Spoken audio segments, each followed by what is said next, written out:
Hello everyone, welcome to Cam Commander classes. आज हम पढ़ेंगे different separation techniques for homogeneous mixture. देखो, last class में हमने एक टेक्निक पढ़ी थी, बट एनसीईआरटी ने उस टेक्निक को हटा दिया है। ठीक है, तो now we will continue from this only. अब देखो होता क्या है, सेपरेशन करना है टेक्निक्स लगा करके किसका, होमोजेनियस मिक्सचर का। होमोजेनियस मिक्सचर हम पढ़ चुके हैं ना, मिक्सचर ऐसे जो यूनिफॉर्म होते हैं। तो पहले तो होमोजेनियस मिक्सचर के कंपोनेंट सेपरेट करेंगे। लाइक जैसे अगर आपको पता है कि सॉल्ट और वाटर को अगर हमने ऐड करा, किस किस को, सॉल्ट और वाटर को, so we will get salty water.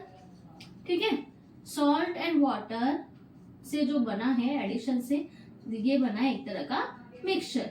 तो इस मिक्सचर से वापस अभी हमने ये वाला मेथड फॉलो कर रहा है, अब हम ये वाला मेथड फॉलो करेंगे। ठीक है, प्रिपरेशन के लिए सॉल्ट प्लस वाटर, तो सॉल्ट वाटर बना।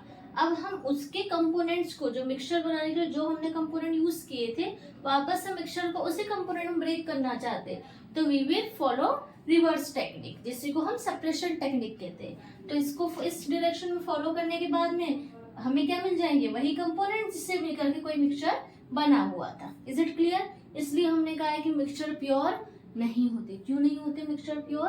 क्योंकि उसमें उसको हम ब्रेक डाउन करके जो डिफरेंट इनिशियल कंपोनेंट्स जो बना हुआ था, वो कंपोनेंट वापस से ले सकते हैं बाय यूजिंग सेपरेशन टेक्निक। तो यहाँ पर हम पहले पढ़ेंगे होमोजेनियस मिक्सचर की सेपरेशन टेक्निक। अब देखो, what is the name of the technique? Technique का नाम है पेपर क्रोमेटोग्राफी। बेसिकली यहाँ पे 3 टेक्निक है आपके सिलेबस में। पेपर क्रोमेटोग्राफी है, डिस्टिलेशन है, and one more is there जो कि क्रिस्टलाइजेशन है। चलिए स्टार्ट हम पेपर क्रोमेटोग्राफी से करते हैं।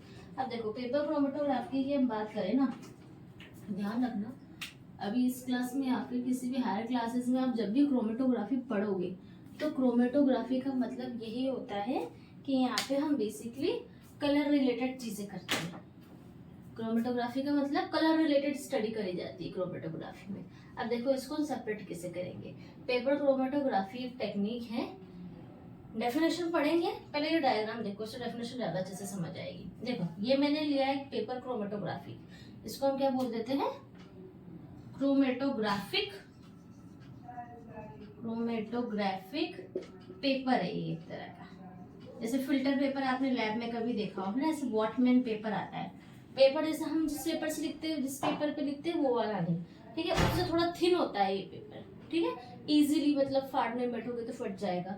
तो हमने क्रोमेटोग्राफिक पेपर की क्या ले ली, स्ट्रिप ले ली। ठीक है मैम, हमने क्या ले लिया, क्रोमेटोग्राफी पेपर की स्ट्रिप ले ली।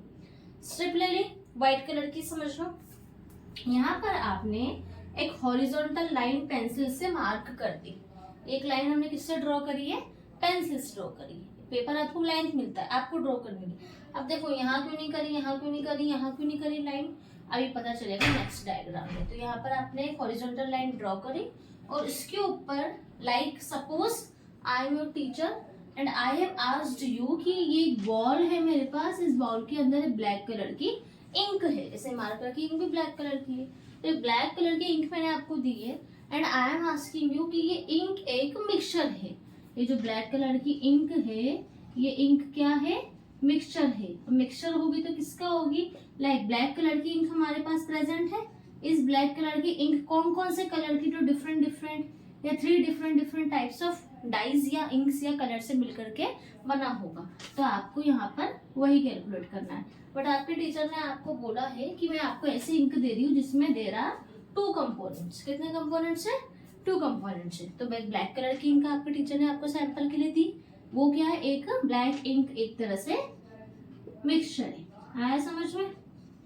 ब्लैक इंक एक तरह से मिक्सचर है। ठीक है, उस ब्लैक इंक में 2 कलर कंपोनेंट प्रेजेंट है। लाइक समझ लो, ये एक कलर है और ये दूसरा कलर है। ये दोनों मिलकर के ब्लैक इंक बनाते हैं जो हम यूज कर रहे हैं। तो आपको ये दोनों इसके कंपोनेंट्स फाइंड आउट करने हैं कि वो कौन है, using this paper chromatography technique. अब ये टेक्निक्स हमें डिसाइड करनी होती है कि आपको कोई चीज सेपरेट करने के लिए दी आप कौन सी टेक्निक लगाओगे। तो मैंने आपको बोला है कि जब भी कलर रिलेटेड टेक्निक्स हो, डाई से या पिगमेंट से, क्लोरोफिल इज अ पिगमेंट, तो उनको सेपरेट करने के लिए हम बेसिकली क्रोमेटोग्राफी लगाते हैं। और कौन सी, पेपर क्रोमेटोग्राफी। आया इतना समझ में? कलर कंपोनेंट्स के लिए paper chromatography. So what is the question, ma'am ने आपको ब्लैक कलर की इंक दी है, उसमें आपको कैलकुलेट करना है कि कौन कौन से दो डिफरेंट डिफरेंट कलर्स प्रेजेंट है जो मिलकर के उस ब्लैक कलर इंक को बनाते हैं। ठीक है, नाउ अब हम यहाँ थे, ये हमारा मेथड शुरू हो रहा है। क्रोमेटोग्राफिक पेपर आपने दिया, उस पर एक हॉरिजॉन्टल लाइन ड्रॉ करी। ये लाइन यहीं पर ड्रॉ क्यों करी, सेंटर में ऊपर ड्रॉ क्यों नहीं करी, ये भी पता चल जाएगा। पेंसिल से लाइन ड्रॉ करा, ब्लैक इंक आप ड्रॉपर की हेल्प से लेंगे और इस पेपर पे इस जगह पे बिल्कुल बीचों बीच उस सैंपल का स्पॉट लगा देंगे। जैसे हमने ड्रॉपर लिया, पेपर ऐसे रखा हुआ है, उसके ऊपर ड्रॉपर से ऐसे इंक छोड़ी, वहां पे एक स्पॉट लग गया। तो ये क्या है, this is ink spot, this is ink spot. ठीक है, हमने इंक स्पॉट इसके ऊपर लगा दिया।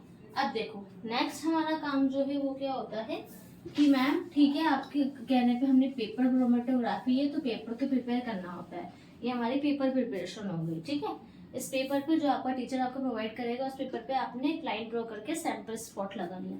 अब क्या होता है, एक तरह से एक बीकर लेते हैं, इस बीकर के अंदर ठीक है यहाँ पे हम पेपर को हैंग कर देते हैं। अब आप क्लिप की मदद से करो या कैसे भी करो, टीचर विल हेल्प यू। इस पेपर को हैंग कर दिया जाता है एज इट इज, उठा करके। ये हमारा इंक स्पॉट, यही पेपर हमने उठा करके हैंग करा है और इसको बाद में वॉच ग्लास से कवर भी कर सकते हैं। ये वॉच ग्लास है, वॉच ग्लास मतलब कांच की प्लेट जैसी होती है, उससे हमने कवर कर दिया। अब देखो इस बीकर के अंदर क्या है, इस बीकर के अंदर सॉल्वेंट प्रेजेंट है। इस बीकर के अंदर हमने क्या लिया है, सॉल्वेंट लिया है। इस बीकर के हमने क्या लिया है, सॉल्वेंट लिया है। अब मैम सॉल्वेंट में क्या ले, वाटर ले, अल्कोहल ले या कुछ छोड़ ले, तो आपको आपके टीचर बताएंगी। ऐसा फिर आपको ये जानना है कि मैम हम ऐसा सॉल्वेंट लेंगे जिसके अंदर जो ब्लैक कलर का इंक आपको दिया जा रहा है। ठीक है, ये आपको ब्लैक कलर इंक मैम दे रही है ना, ब्लैक कलर का इंक बना हुआ है टू डिफरेंट डिफरेंट कंपोनेंट से मिलकर के। ठीक है, तो ऐसा सॉल्वेंट टीचर आपको प्रोवाइड करेगा जिस सॉल्वेंट के अंदर ये ब्लैक इंक के कंपोनेंट्स, और ये ब्लैक इंक कैसा होगा, सोल्यूबल होगा। इस ब्लैक इंक के कंपोनेंट्स कैसे होंगे, सोल्यूबल होंगे। अदरवाइज सोल्यूबल नहीं होंगे तो मैं बताती हूँ क्या होता है। पहले मेथड देखो। ठीक है, now just look here, beaker लिया, बीकर के अंदर एप्रोप्रिएट सॉल्वेंट है, उसके ऊपर हमने पेपर क्रोमेटोग्राफिक पेपर जो प्रिपेयर करा था वो रखा और इसको यहाँ किसी क्लिप से ऐसे हैंग कर देंगे और ये वॉश ग्लास हमने इसके ऊपर ढक दिया। ठीक है, अब देखो क्या करना होता है, ये लाइन हमने जो ड्रॉ करी है ना, ये इसलिए ड्रॉ करी है कि धीरे धीरे क्या होगा, जैसे कि ये सॉल्वेंट है। अब देखो एक डायग्राम तो ये वाला है कि आपने इसको ऐसे रखा, और एक तरीका क्या हो सकता है कि बीकर था, इस बीकर में आपने पेपर अपना ऐसे रखा, ये इसकी हॉरिजॉन्टल लाइन, ये इस पे इंक स्पॉट, और ये ऐसे हो रहा है। ये दो केस है पेपर को रखने के। अब ये वाला रॉन्ग केस है और ये वाला राइट है। क्यों, देखो क्या होता है, इस पेपर की जो लाइन है ना, जो हमारा इंक स्पॉट है, उससे सॉल्यूशन नीचे होना चाहिए, सॉल्वेंट नीचे होना चाहिए। और देखो यहाँ पर क्या हो रहा है, लाइन से ऊपर सॉल्वेंट जा रहा है और यहाँ पे लाइन से नीचे सॉल्वेंट जा रहा है, तो ये वाला कंडीशन करेक्ट है। अब ऐसा भी नहीं होना चाहिए कि आपका जो पेपर है वो सॉल्वेंट के अंदर डूब ही नहीं रहा है, ऐसा भी बिल्कुल ना हो। ये वाली कंडीशन कैसे हो जाएगी, फिर रॉन्ग हो जाएगी। देखो इंक स्पॉट के ऊपर सॉल्वेंट नहीं होना चाहिए और इंक इस पेपर के बिल्कुल नीचे भी सॉल्वेंट नहीं होना चाहिए। सॉल्वेंट इस तरह से होना चाहिए कि हमारा पेपर कैसा हो, उसमें भीग रहा हो, बट पूरा का पूरा इंक स्पॉट उसमें नहीं भीगे, उसके बीच में थोड़ा सा डिस्टेंस ये होना चाहिए। अब क्यों होना चाहिए मैं तुम्हें बताती हूँ। ये जो सॉल्वेंट है लिक्विड फॉर्म में है, ये जो पेपर है, जब भी हम किसी पेपर को, चौक को पानी में डालते हैं तो हमने जितना पार्ट उसका पानी में डाला होता है ना, भले वो इतना पानी में डूब रहा है, लेकिन वो एब्जॉर्ब करते करते धीरे धीरे यहाँ तक गीला होने लग जाता है। तो ये पेपर भी क्या करेगा, इस सॉल्वेंट को एब्जॉर्ब करेगा।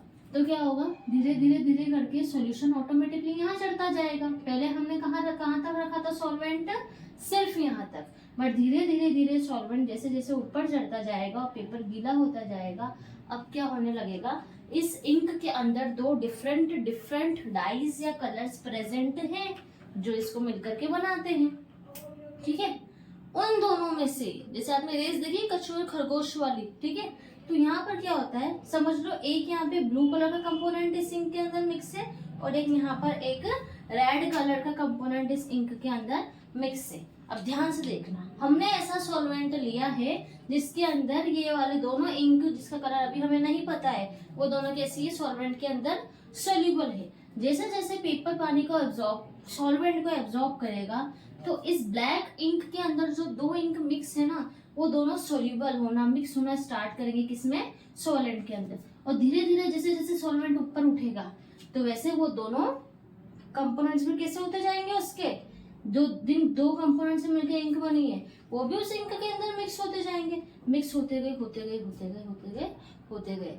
बट इन दोनों में से जो कंपोनेंट मोर सोल्यूबल होगा, the component of the ink which is more soluble in the given solvent, soluble तो दोनों है, ये वाला भी है ये वाला भी है, बट इन दोनों में से जो ज्यादा सोल्यूबल होता है वो पानी के साथ साथ, ये ब्लैक कलर का जो हमने सॉल्वेंट डिनोट करा है ना, ये ब्लैक कलर का जो सॉल्वेंट हमने डिनोट करा है उसके साथ साथ थोड़ा ज्यादा ऊपर जाता है, और जो कम सोल्यूबल होगा वो कहाँ रहता है, कम ऊपर जाता है, क्योंकि उसकी सोल्यूबिलिटी ज्यादा है ही नहीं सॉल्वेंट के साथ, तो ये तो ज्यादा सोल्यूबल है तो ज्यादा ऊपर तक गया, और जो कम सोल्यूबल है वो कम, क्योंकि जहां जहां पानी अपने जा रहा है उसके साथ में लेकर के जाता है, ठीक है, वो सोल्यूबल है।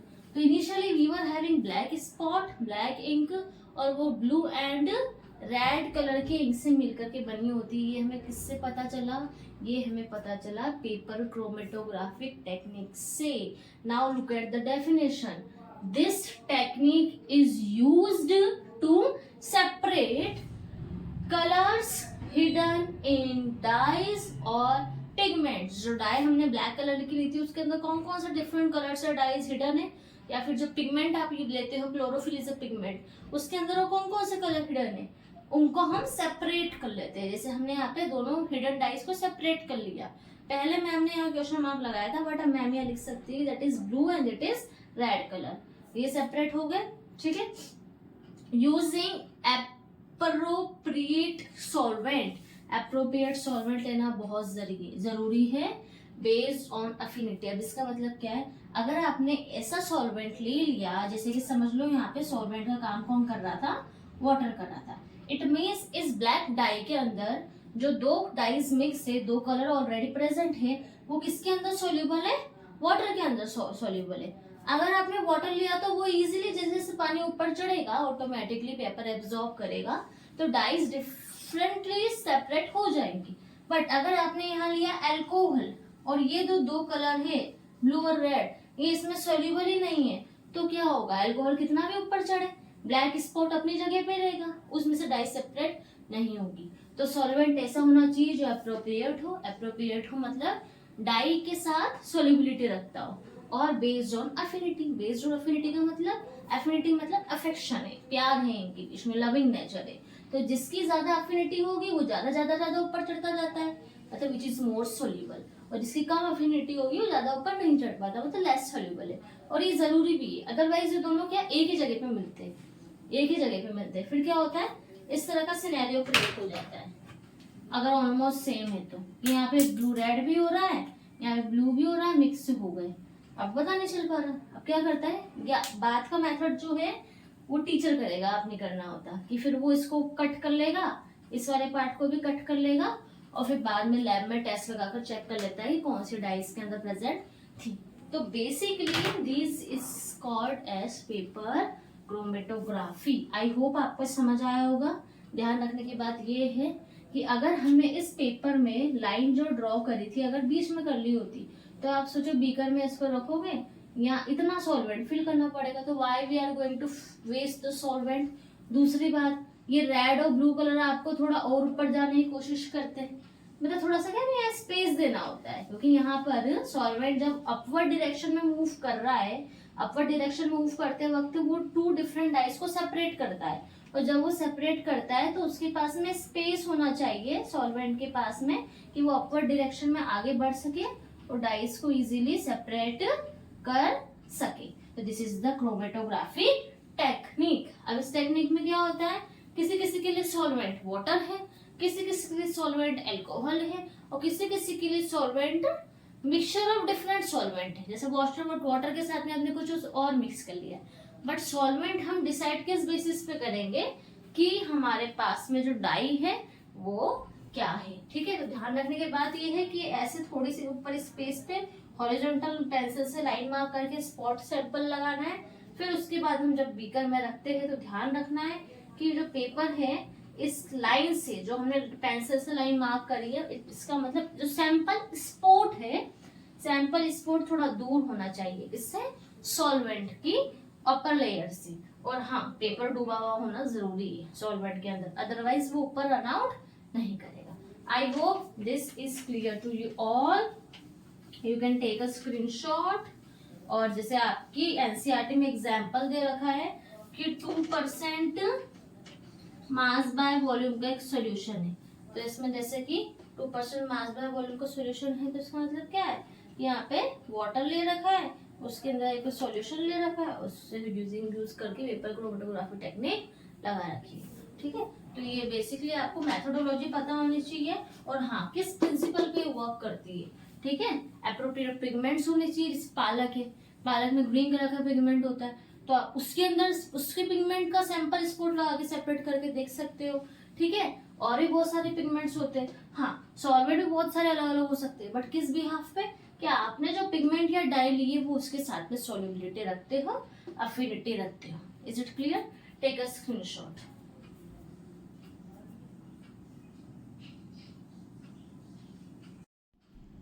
ओके, तो देखो नेक्स्ट टेक्निक है हमारा क्रिस्टलाइजेशन। ठीक है, क्रिस्टलाइजेशन में क्रिस्टल क्या होता है ये देखेंगे, और क्रिस्टलाइजेशन प्रोसेस क्या होता है ये देखेंगे। बट इसके पहले जो कि इसको समझने के लिए जरूरी है सैचुरेटेड सॉल्यूशन, पहले भी हमने पढ़ा था। ठीक है, अब देखो एक एग्जांपल देती हूँ। एक कंपाउंड है हमारे पास, कंपाउंड बी। अब कंपाउंड भी कुछ भी हो सकता है, कोई सा भी सॉल्यूट हो सकता है, सॉल्ट है, शुगर है, कॉपर सल्फेट है, या कोई भी केमिकल है जो हमारे पास एज अ सॉल्यूट है। अब देखो we are having compound B. अब इधर एक हमारे पास बीकर है, इस बीकर में हमने टेम्परेचर रख रखा है कितना, 60 डिग्री सेल्सियस। 60 डिग्री सेल्सियस पे हमने वाटर की क्वांटिटी तो क्या ली, ग्राम में 100 ग्राम ऑफ वाटर। ठीक है, 100 ग्राम ऑफ वाटर है इस बीकर के अंदर।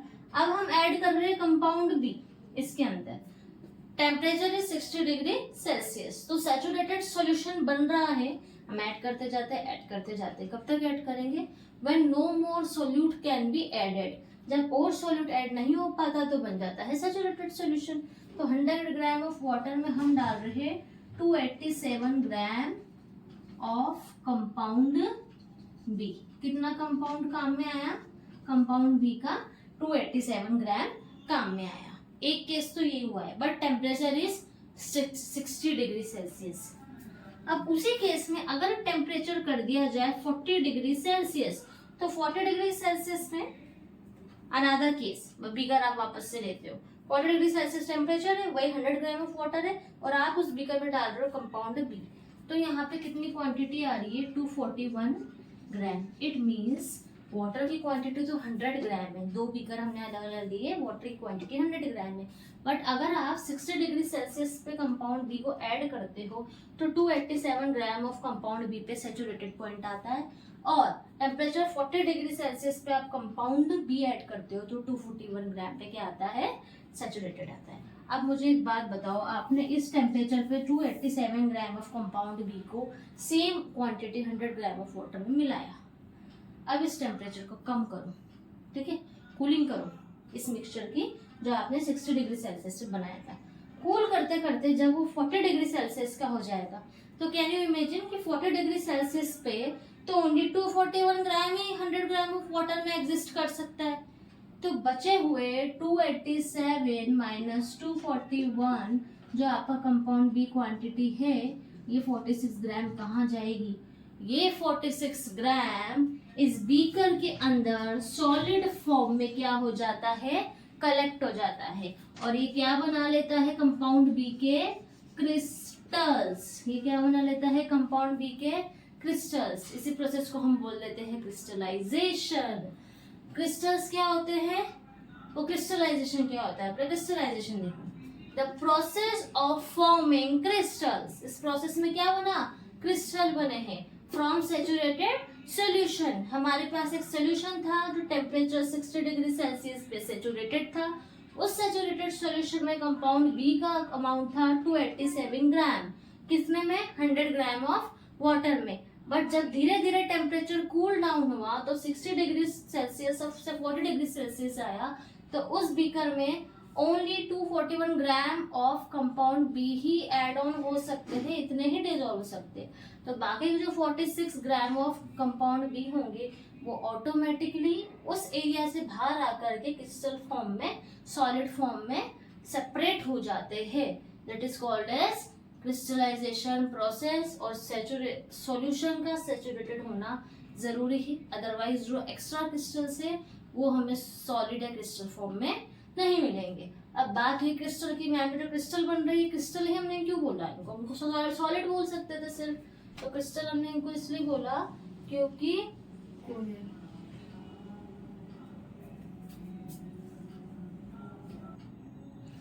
तो बस फिर क्रिस्टल जो फॉर्म होते हैं, a crystal is a solid that is made up of particles. अब देखो यहाँ पे कंपाउंड भी जिस भी पार्टिकल से मिलके बना होगा, ये क्रिस्टल भी उसी पार्टिकल से मिलके बने। पर देखो ये एक तरह का सॉलिड तो होता है, लेकिन ये सॉलिड होता है रेगुलर ज्योमेट्रिक पैटर्न के अंदर। रेगुलर ज्योमेट्रिक पैटर्न का मतलब क्या है कि इस क्रिस्टल का, एक क्रिस्टल का शेप पता है कैसा होगा, जैसे क्यूब है, तो इस क्रिस्टल के अंदर जो भी पार्टिकल्स होंगे वो किस तरह से अरेंज होंगे पता है, एक यहाँ बैठा होगा, एक यहाँ बैठा होगा, एक यहाँ पर, एक यहाँ पर, एक यहाँ पर, एक यहाँ पर, एक यहाँ पर। और इसी जितने भी क्रिस्टल बने ऐसा एक और क्रिस्टल होगा, उसमें पार्टिकल्स यहीं बैठे होंगे, तो इनका फिक्स्ड रेगुलर ज्योमेट्रिक पैटर्न होता है, इसलिए क्रिस्टल डिफरेंट होते हैं और इस प्रोसेस को बोल देते हैं क्रिस्टलाइजेशन। अब नेक्स्ट क्लास में वी विल लर्न कि क्रिस्टलाइजेशन से सेपरेशन कैसे होता है।